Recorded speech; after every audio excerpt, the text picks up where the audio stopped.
souvent, les gens, quand les langues sont surtout orales, ils ont l'impression que c'est des langues simplifiées. Mais rien que la langue Peul, en matière de technique et de complexité, c'est autre chose. Par exemple, si je dis ce monsieur, en français, c'est ce démonstratif, ce sera le même pour ce chemin. Et pour les Peuls, tu peux pas respecter pareil un monsieur et un chemin. Chacun a sa parole, quoi. Si tu dis ce monsieur, tu diras oh netto. Le ce démonstratif, c'est oh. Si tu dis ce chemin, tu diras ngol. Là, ouais, le ce démonstratif, il change. Si tu dis ce né, tu diras nde hinere.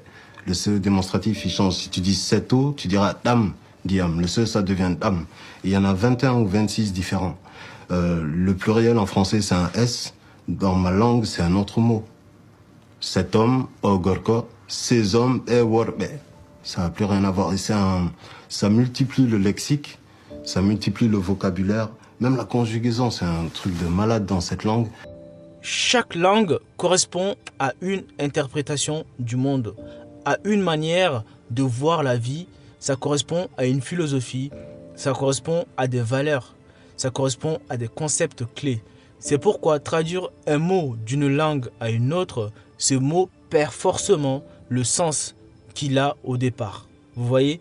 C'est pourquoi traduire un mot dans une langue, par exemple africaine, vers une langue européenne, perd forcément son sens. Et dans le sens inverse également.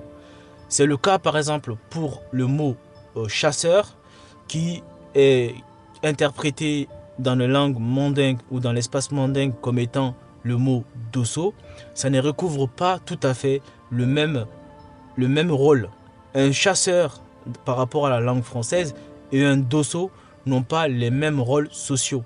Donc forcément, ça perd le sens, ça perd des concepts donnés. Ça ne correspond pas du tout à l'idée de départ qui est faite pour caractériser une situation ou pour caractériser quelque chose, un concept.